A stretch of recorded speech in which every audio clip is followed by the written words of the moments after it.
Bonjour, je suis ravie de te retrouver pour ce nouvel épisode du podcast. Un épisode un peu différent, puisqu'aujourd'hui je vais accueillir une invitée. L'idée, c'est de te partager des expériences de femmes qui sont passées par ce chemin de recherche de l'équilibre et qui ont réussi à harmoniser leur quotidien. C'est également d'ouvrir les consciences vers des chemins de possibilités, te montrer qu'il y a plein de façons différentes d'appréhender la vie. Mon invitée aujourd'hui est Christelle Tchaikovsky. Elle est la fondatrice de Nouveau Tournant. Elle accompagne les parents qui souhaitent entreprendre et investir à se créer des multi-revenus pour atteindre leur sérénité financière et vivre d'une activité pleine de sens. Tu découvriras que son chemin est bordé de simplicité, de joie d'apprendre et d'évolution. Bienvenue dans le podcast Équilibre au féminin. Je suis Stéphanie Genevois, coach professionnel certifié. Ce podcast s'adresse à toi, la femme passionnée, la femme qui souhaite réussir dans toutes les sphères de sa vie et qui s'oublie trop souvent, se perd sur les chemins des je dois, il faut. Ce podcast te guidera pour te servir en premier au grand buffet de la vie, pour retrouver la passion, ranimer ton feu intérieur et l'incarner au quotidien sur le chemin des possibilités. Un chemin facile, léger, joyeux, de liberté et d'émerveillement, tout en profitant de toute la beauté du paysage, des petits plaisirs du quotidien et des joies de la vie. Je suis ravie de faire ce chemin avec toi. Bonjour Christelle, je suis ravie de t'accueillir sur le podcast Équilibre féminin. Bonjour Stéphanie, merci beaucoup pour cette sympathique invitation. Commençons tout de suite dans le vif du sujet par ta présentation. Christelle, qui es-tu aujourd'hui? Quelle femme es-tu? Quelles sont les casquettes que tu portes joyeusement ou peut-être avec un peu plus de défis aujourd'hui? J'aime bien le fait que tu utilises multi-casquette parce que je voulais te dire justement la multicasquette Oui, qu'ont la plupart des mamans, hein, il faut pas se le cacher. En général, on est multicasquette parce qu'on a tellement de choses à gérer de front entre de côté les enfants, son compagnon, et puis la partie effectivement pro. Et en plus, si sur la partie pro, on a plusieurs projets en cours, c'est-à-dire on peut être aussi salarié et puis on peut aussi avoir d'autres idées, d'autres activités à mener de front. Donc, on peut être multicasquette. Donc, moi, je me définis, ça va être plus simple parce que c'est toujours difficile de se présenter, mais je me définis comme une maman multicasquette puisque je suis entrepreneur depuis plusieurs années. J'accompagne les parents entrepreneurs et investisseurs et j'investis aussi. Donc, je gère aussi un certain nombre d'investissements, notamment sur la partie immobilière. Et puis, je suis maman de 2 enfants. J'habite sur Lyon et j'arrive on va dire, à jongler avec tout ça. oui, j'aime bien ce mot de jongler aussi parce que on porte plein de choses en tant que maman qui travaille, voilà, qu'on soit salarié ou entrepreneur.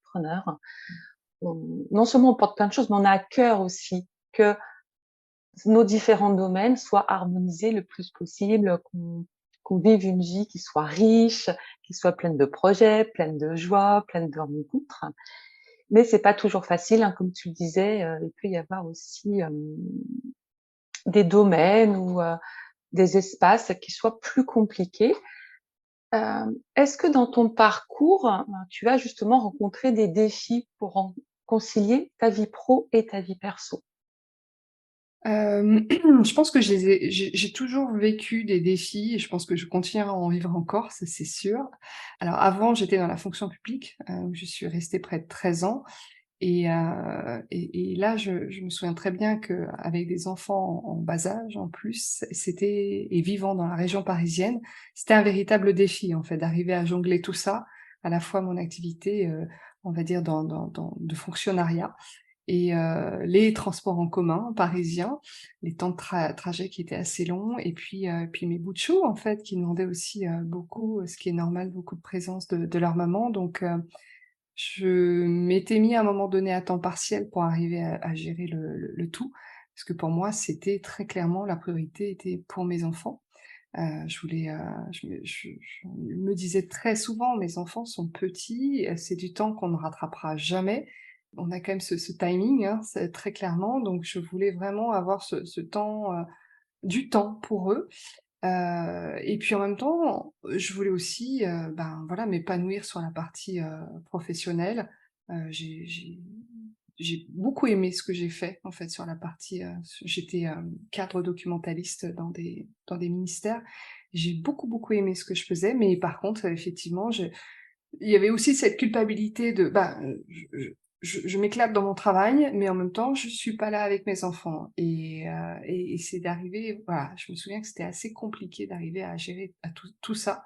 Donc dans un premier temps, c'est vrai que le temps partiel m'a aidé quand même un petit peu à trouver ma place, à gérer le tout, mais il n'empêche que j'avais au fond de moi vraiment cette envie de me libérer davantage de temps pour les enfants et pour moi et petit à petit, s'est dessiné ce projet entrepreneurial, parce que je m'étais dit, bah, très clairement, à un moment donné, si je veux avoir un peu plus de temps, plus de souplesse dans mon emploi du temps, je sais que l'entrepreneuriat me le permettra. Et puis, très clairement, et ça je le dis souvent auprès de ma communauté, c'est que je pense que j'avais une âme entrepreneuriale aussi, hein, qui était un petit peu cachée.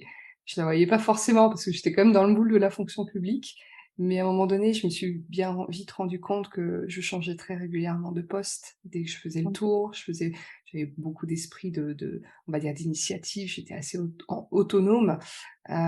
Et j'ai vite compris qu'à un moment donné, l'entrepreneuriat me permettrait justement de m'épanouir davantage et en plus me permettrait aussi d'avoir plus de temps pour mes enfants. Donc là, tes priorités, elles étaient assez claires à ce moment-là. C'est-à-dire que tes enfants étaient jeunes, que pour toi, dans tes valeurs du moment, dans tes priorités du moment, c'était vraiment d'avoir ce temps, cette présence auprès d'eux. En même temps, tu dis que tu évoluais, on va dire, alors spontanément, en tout cas à ton initiative, hein, tu aimais aller chercher des nouvelles missions dans ton poste salarié.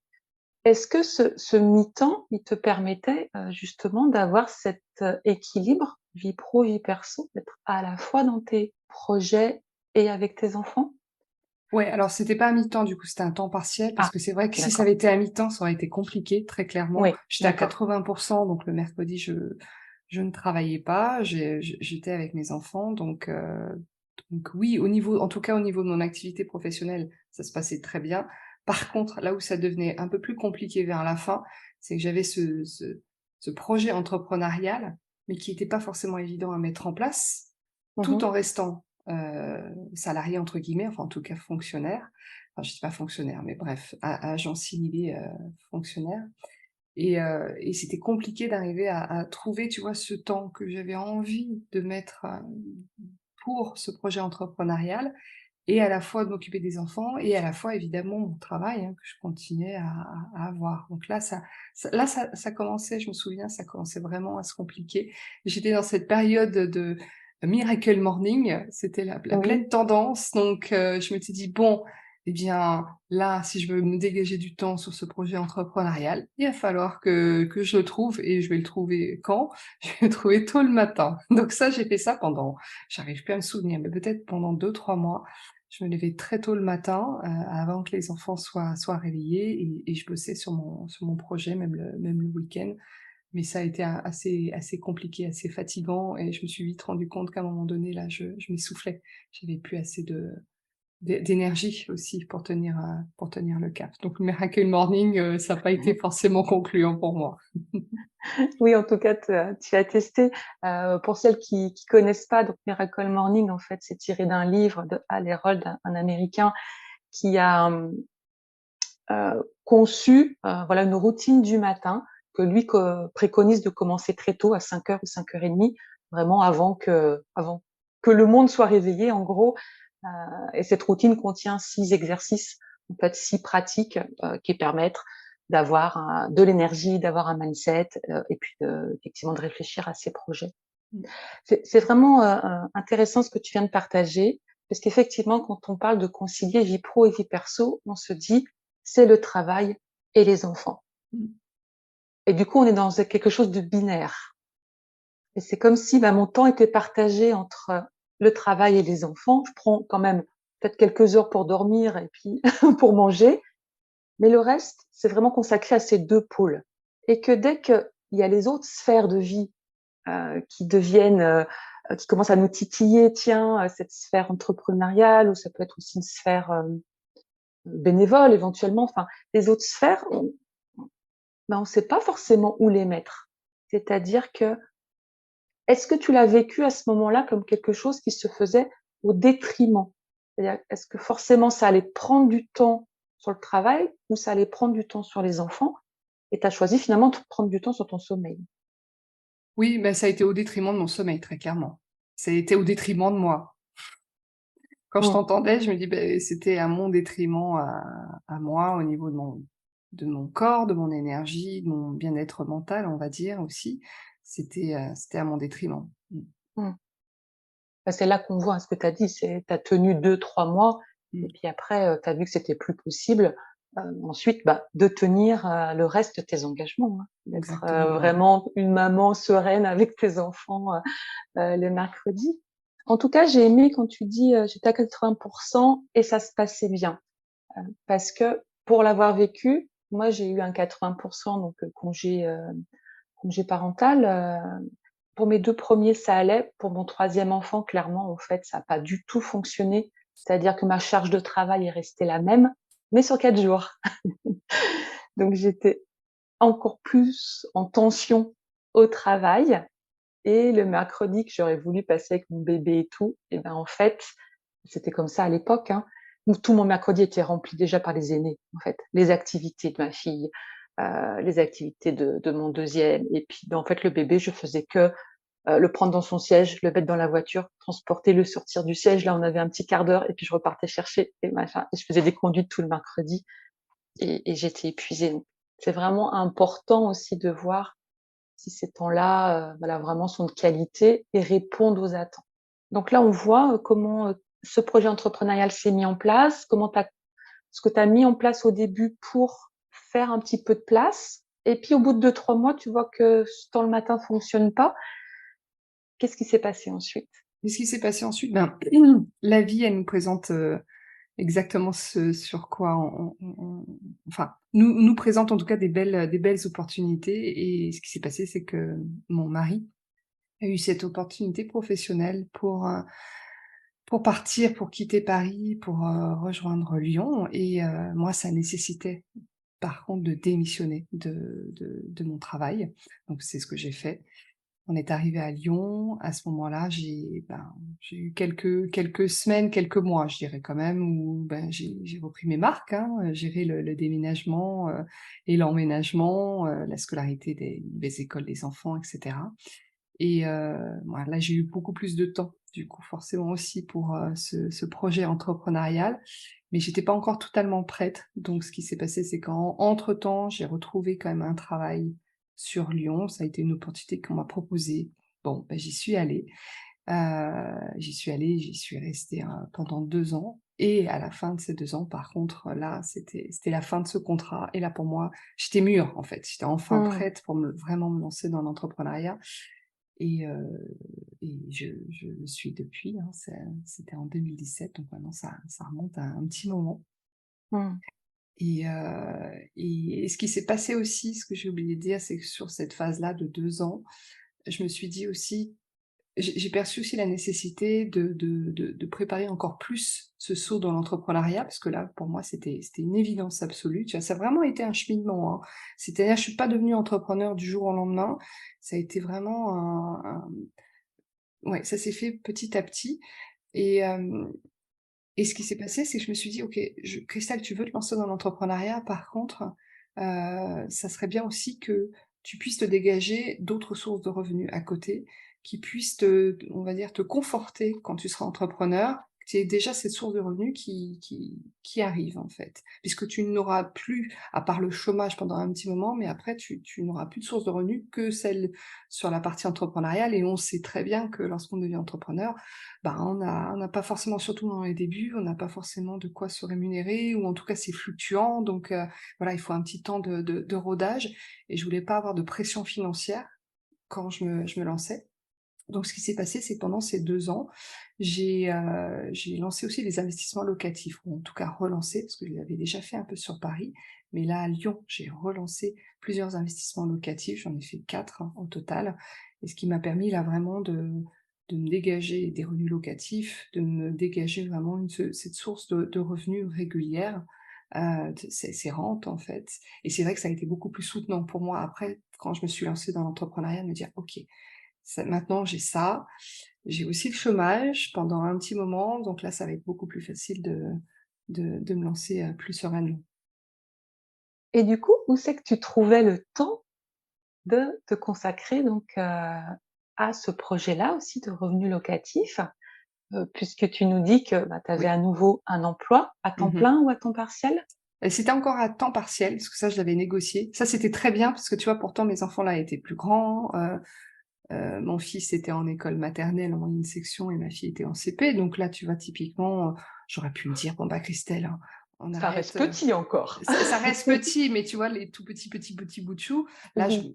mais je m'étais dit: «Non, non, là, je continue mon temps partiel parce que c'est aussi important». J'avais toujours, de toute façon, dans cette ligne de mire, comme je le disais, la partie entrepreneuriale et en plus, là, maintenant, greffer la partie, revenu locatif. Donc, alors le projet entrepreneurial, il s'est un peu laissé en berne, hein, je t'avoue, pendant une petite période, hein, Mmh. sur ces 2 ans. C'est revenu plus à la fin de ces 2 ans. Mais par contre, revenu locatif, voilà, j'y suis allée j'y suis allée à fond. En fait, j'ai trouvé le temps, que je devais trouver, hein, c'est-à-dire, entre le ce qui m'a aidé, c'est, de me plonger, en fait, dans un nouvel, écosystème d'investisseurs, par des soirées, tu vois, notamment, des temps de D'accord. rencontre, qui m'a permis déjà un peu de me mettre dans ce mindset-là, dans cette énergie, en fait, tu vois, de recherche et puis aussi récupérer des bonnes informations. Enfin, pour moi, ça m'a facilité beaucoup les choses et voilà alors je me souviens plus exactement comment je procédais, mais je sais on n'a pas enchaîné trop de recherches au final, ça s'est vite enclenché. Ce qui a été le plus long, c'est par contre le suivi des travaux, enfin, notamment l'un de mes apparts, qui est une colocation et là, ça a pris plusieurs mois, mais j'ai délégué. Donc voilà. Donc aussi, il y a Mmh. ça aussi, il y a cette partie-là, c'est que pour ma part, j'ai aussi accepté, la cette partie délégation que je n'aurais pas pu. Il y a certaines choses que j'ai pu faire évidemment, mais il y a eu d'autres choses comme par toute la partie travaux. Non, ça je m'en suis pas occupée parce que je me déclarais officiellement incompétente. C'est ce que souvent j'ai coutume à dire même à mes amis, c'est bon de se déclarer officiellement incompétent sur certaines choses et de se dire qu'il y a des personnes qui arriveront plus facilement à le faire parce qu'ils ont l'expertise et ils me feront gagner du temps et s'ils me font gagner du temps, ils me font gagner de l'argent aussi. Donc voilà, il y a eu cette partie délégation qui m'a été aussi, facile pour, notamment sur la partie travaux. Mmh. Cette partie délégation, elle est vraiment, cruciale aussi sur plein de domaines, hein. C'est-à-dire qu'à un moment donné, d'accepter de demander de l'aide, de s'adresser à des gens, comme tu dis, plus compétents qui, du coup, vont te faire gagner du temps et de l'argent et puis te dégager, toi, de certains aspects du projet aussi, qui te permettent de rester dans tes priorités. Exactement. Là, les priorités sont toujours les mêmes à ce moment-là? C'est Mmh. vraiment le temps Oui, avec les enfants c'est une très bonne et question. En fait, alors, ça a commencé à bouger une fois, par contre, que je suis devenue entrepreneur, en fait. mmh, Parce que là, lorsque je me suis lancée dans l'entrepreneuriat, j'avais plus de temps pour mes enfants. Quand ils rentraient de l'école, j'étais là, maman était tout le temps à la maison, en fait. Quand, ils voulaient rentrer, pour déjeuner à la maison, maman était là. Quand il y avait les sorties scolaires, maman était là, donc là, c'était top parce que c'est exactement, tu vois, la vie que je rêvais, en fait, vraiment d'être là, d'être présente pour mes enfants. Par rapport à tout ça, il a fallu aussi trouver un petit peu, tu vois, un petit peu de temps pour la partie entrepreneuriale, pour me dire: «Bah, là, c'est à moi de fixer les limites, hein. J'ai plus de limite horaire, j'ai plus de mmh, badge, hein, à passer, pour compter mon temps». Et si je veux rien faire, ben, je ne fais rien, mais à un moment donné, voilà, c'est arrivé, là, c'était un nouveau cadre et c'est vrai qu'en fait, au fur et à mesure du temps, j'ai vite vu que, ben, comme j'avais beaucoup plus de temps pour mes enfants, que c'était bon, ben, ce qui est devenu aussi bien plus prioritaire, c'était la partie entrepreneuriale, très clairement, mmh, parce que là, pour moi, c'était un peu Tu sais, j'ai 2 enfants, ben, pour moi cette partie entrepreneuriale, c'est devenu mon troisième bébé. Mmh. Et du coup, bah, c'est devenu une priorité, vraiment, de me dégager, une source de revenus, hein, à travers cette activité entrepreneuriale, de tout structurer au niveau de mon projet, de savoir vers qui je voulais, accompagner, quelles étaient mes offres et cetera. Enfin tout ça, ça prend quand même beaucoup de temps, beaucoup d'énergie et puis j'avais envie très clairement d'y prendre plaisir, hein, parce que c'est ce que j'ai dit encore récemment à une cliente, quand on se lance dans l'entrepreneuriat pour quitter le salariat, ben, autant y prendre du plaisir parce que si au final, ça devient difficile, ça devient lourd, bah, c'est pas l'objet en fait, c'est pas l'objectif. Mmh.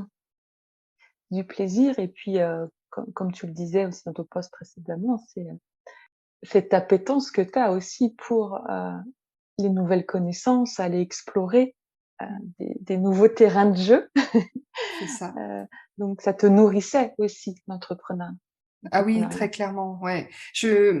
Pendant très longtemps, j'ai beaucoup parlé, comme tu sais, de ces profils multipotentiels.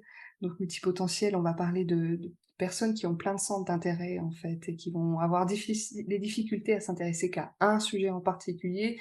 C'est plutôt, il y a plein de choses qui les intéressent. C'est pas forcément une question d'intelligence, hein, c'est vraiment une question de, bah, voilà, de s'intéresser à tout. Donc on peut parler aussi de multicentres d'intérêt, multipassionné aussi, enfin il y a plein de termes derrière qui se dégagent et c'est vrai que l'entrepreneuriat pour moi était très adapté à mon profil parce que justement ça me permettait d'explorer plein de choses, d'apprendre plein de choses effectivement, de tester et de pouvoir, voilà, avoir différents centres d'intérêt un petit peu mêlés dans mon univers.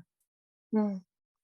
Du coup, là, en t'impliquant dans cette nouvelle activité qui te passionne, qui te permet d'explorer, plein de choses, hem, est-ce que tu as vécu ou est-ce que tu as senti, des déséquilibres à un moment donné entre, cet aspect professionnel et puis, soit le temps pour toi ou le temps familial?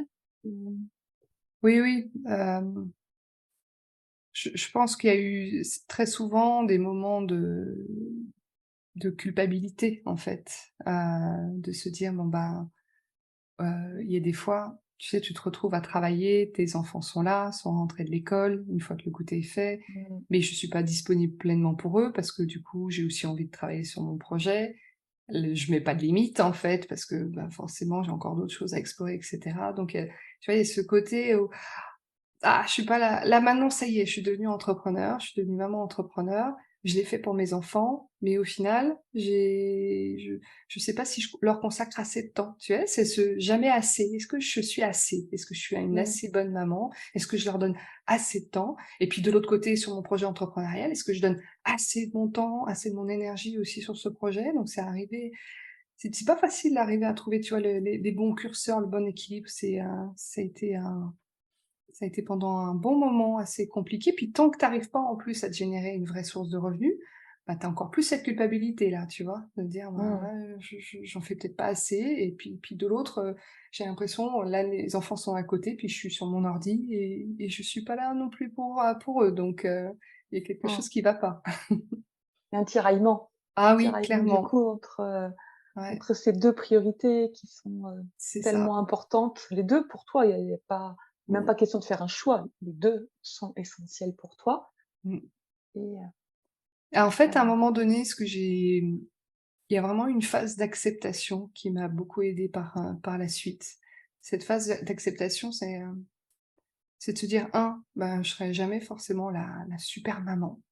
C'est-à-dire que, ben, voilà, c'est une maman qui essaye de faire du mieux qu'elle peut. Elle est multicasquette, donc forcément, elle peut pas être de front partout et ne peut pas tout bien faire partout. Donc c'est accepter finalement que je ne suis pas cette image de super maman, épanouie, disponible, pleinement disponible pour tout le monde et cetera. Hem et accepter aussi, pour moi ça c'était très important quand j'ai travaillé sur mes priorités hautes, mes valeurs hautes, c'est de se dire: «Bon bah voilà, mes enfants sont mes priorités hautes, mais mon travail, mon activité entrepreneuriale, c'est aussi une activité haute» et que des mmh, fois, peut-être qu'à certains moments, certaines phases, peut-être qu'il y en a un qui prédomine un petit peu plus, tu vois? Et puis après des fois, bah, ça peut revenir en dessous, ça peut un peu jongler, mais juste accepter que que mon travail est aussi une priorité, en fait. Et à partir de là, ça m'a beaucoup soulagée, en fait, allégée par la suite, déculpabilisée, tu vois? Pour, vraiment dissoudre cette culpabilité, puis un petit peu cette honte de pas être la superwoman. Ça m'a permis Oui, mais d'avancer. on l'aime pas cette super maman là, cette espèce de figure idyllique et improbable. C'est ça. Et il y Ouais. a autre chose que je veux te partager aussi, ce qui m'a aidée, c'est, me dire quelle est l'image que je voulais renvoyer à mes enfants, au final. Est-ce que c'était l'image d'une maman, peut-être, hyper disponible pour eux, peut-être même à être trop étouffante d'ailleurs, à vouloir absolument les être tout le temps disponible pour eux? Ou est-ce que, finalement, j'ai envie de léguer une image d'une maman, qui s'épanouit dans ce qu'elle fait, qui inspire les autres, qui est passionnée par ce qu'elle fait, qui est engagée, sur des causes qui lui tiennent à cœur, voilà. Et c'est ça aussi qui m'a aidée, en fait. Je me dis: «C'est ça que j'ai envie de leur transmettre», parce que quelque part, c'est ce que je leur souhaite à eux quand ils seront adultes. Mmh, j'adore. J'adore ce que tu viens de partager parce qu'effectivement, en tant que maman, on est des modèles pour nos enfants, des modèles pour nos filles aussi, hein. Je sais que tu as une fille aussi comme moi et c'est des chemins aussi de possibilités que tu lui ouvres en lui disant quelque part, «Ma fille, tu peux tout réussir en fonction de tes priorités à toi». Exactement, Ouais, c'est donc exactement ça. On peut ouais, tout réussir en fonction de nos priorités et on peut s'autoriser à voir grand aussi. Ça, c'est quelque ouais, chose, j'en parle souvent dans mes calls. Parce qu'on peut avoir aussi en tant que femme, on peut avoir aussi été conditionné à ne pas trop briller en fait, hein. Soit, mmh, je le partage très souvent, c'est soit humble. Christelle, si tu en fais trop, si tu as trop de résultats, si tu as trop de rêves et cetera, on va t'en vouloir, et c'est pas bien en fait. Et j'ai compris qu'à un moment donné, en fait, on m'avait toujours un peu conditionnée à voir petit. Et c'est vrai que j'ai évolué dans des petites structures, une petite famille, petit appartement où je vivais avec mes parents, petite école, petit collège, petit lycée, même petite fac en fait, même une petite fac. C'était quand même incroyable de trouver une petite fac à Paris, mmh, c'était une petite fac, donc tout était petit et ça m'allait très bien parce que c'est très sécurisant. Mais au final, j'ai compris que, ben, ça c'était aussi enfermant quelque part tu vois, d'évoluer dans ce petit. Et je me dis en tant que maman, ben, maintenant j'ai envie de voir plus grand et je veux aussi aider mes enfants à voir plus grand. Donc c'est mmh, ça l'image que j'ai aussi envie de leur transmettre, une maman qui s'autorise à voir plus grand. mmh. C'est des mots, ça, que tu as entendus dans l'enfance? Des Ouais. choses qu'on te Oh disait? oui. Ouais. D'accord et qu'on Ouais, t'a ouais. répété?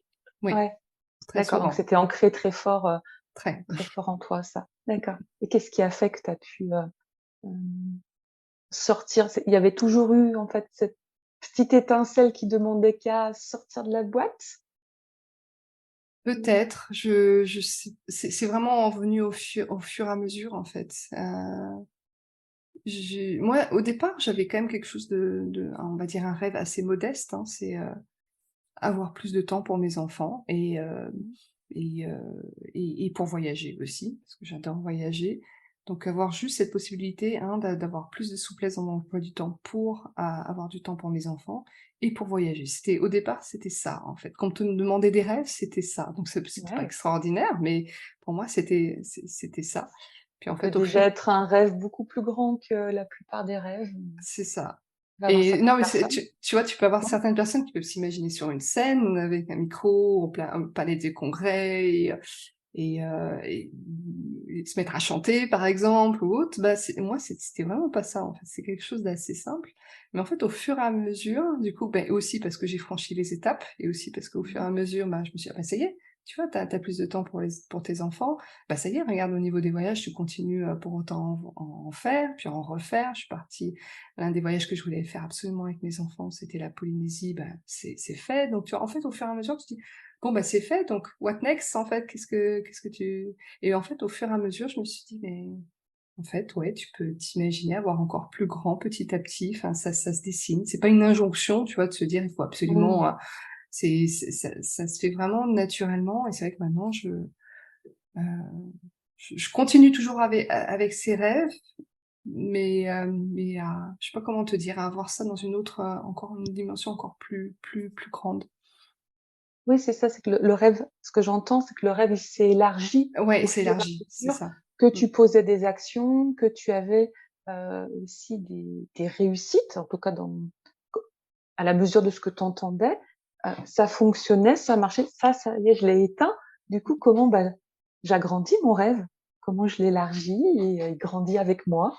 c'est ça et c'est très Ouais. soutenant du coup d'avoir ces rêves-là parce que ça nous permet de, bah, de tenir le cap justement, par rapport à tous nos projets, par rapport à tous ces moments de doute.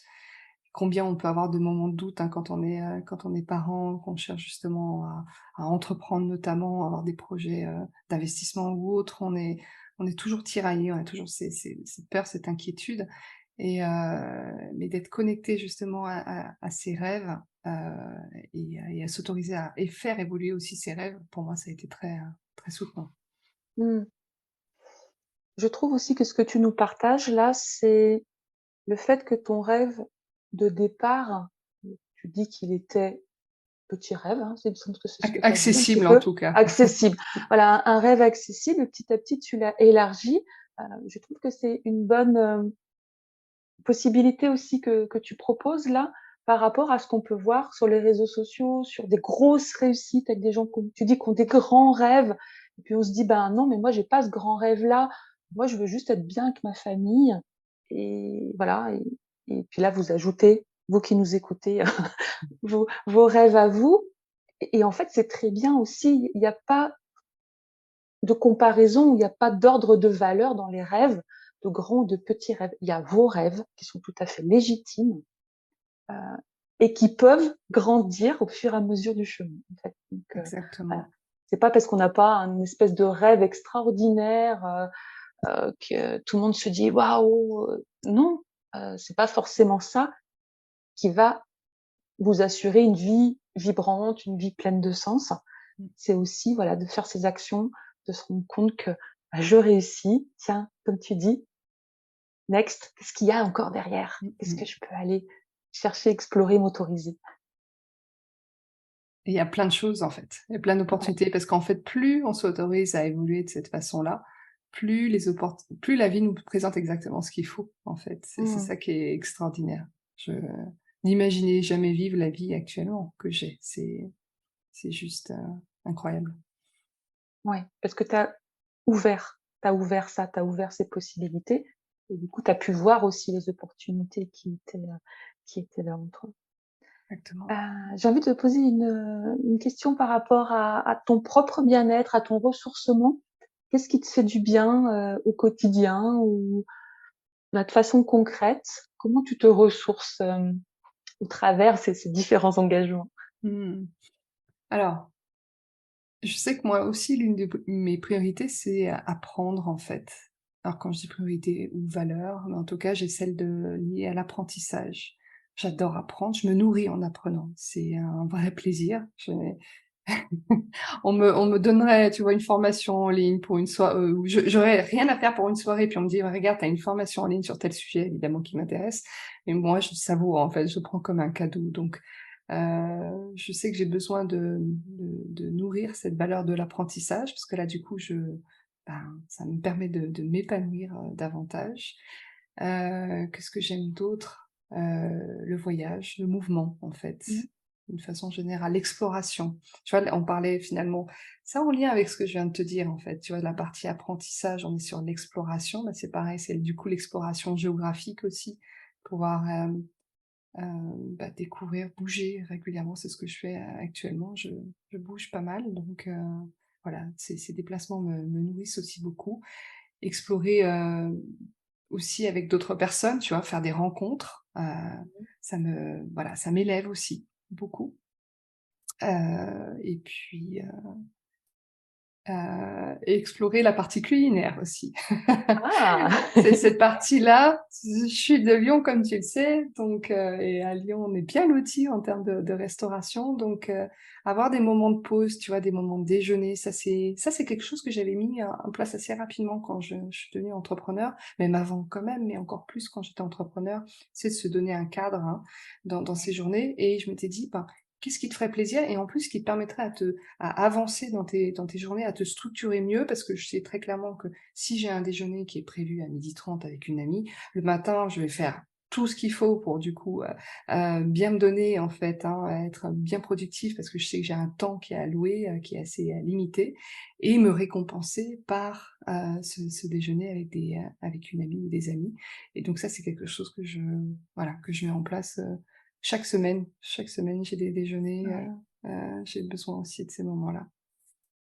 Oui, ça te permet effectivement, comme tu dis, de structurer ta journée, d'être plus efficace sur le temps qui t'est imparti pour telle ou Mmh. telle tâche et d'avoir ce sas de décompression, de connexion aussi à l'autre et manger un bon petit plat aussi au passage. C'est ça, exactement, manger un bon petit Plaisir des plat. papilles.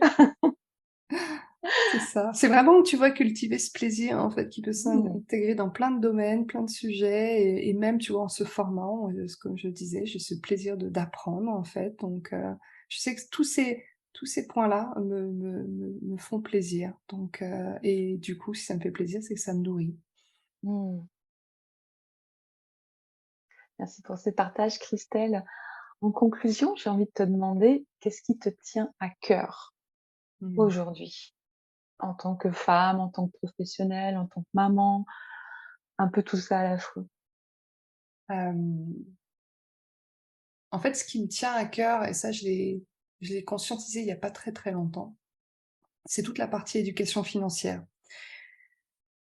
Parce qu'on en a tous été dépourvus, hein, quasiment tous, en tout cas pour ma part, ça c'est très clair et puis auprès des personnes que je peux côtoyer régulièrement, c'est très clair aussi. On n'a pas forcément eu les tu vois, la bonne éducation, dès le départ et ça, c'est quelque chose qui me frustre en fait pour moi et pour le monde d'une façon générale, de pas être à armes égales dès le départ et de se dire qu'au final, on peut avoir beaucoup de rêves. D'ailleurs, on demande à nos quand on est avec nos enfants, on leur demande: «Mais c'est quoi ton rêve? Et cultive tes rêves» et cetera. Donc ça nous fait aussi très plaisir d'échanger comme ça avec nos enfants sur leurs propres rêves et on leur dit: mais bien sûr, continue à rêver, tout est possible» et cetera. Oui, mais mais dans la plupart des cas, nos rêves ont besoin aussi d'un financement et si on a besoin d'un financement, c'est que derrière, ben, il faut aussi qu'on se forme, en l'occurrence, derrière et c'est pour ça que je parle vraiment d'éducation financière, me dire: «Ben, moi, ce qui me tient à cœur, c'est que les parents, les familles puissent disposer vraiment de cette éducation financière qui va leur permettre ensuite de gagner un temps de fou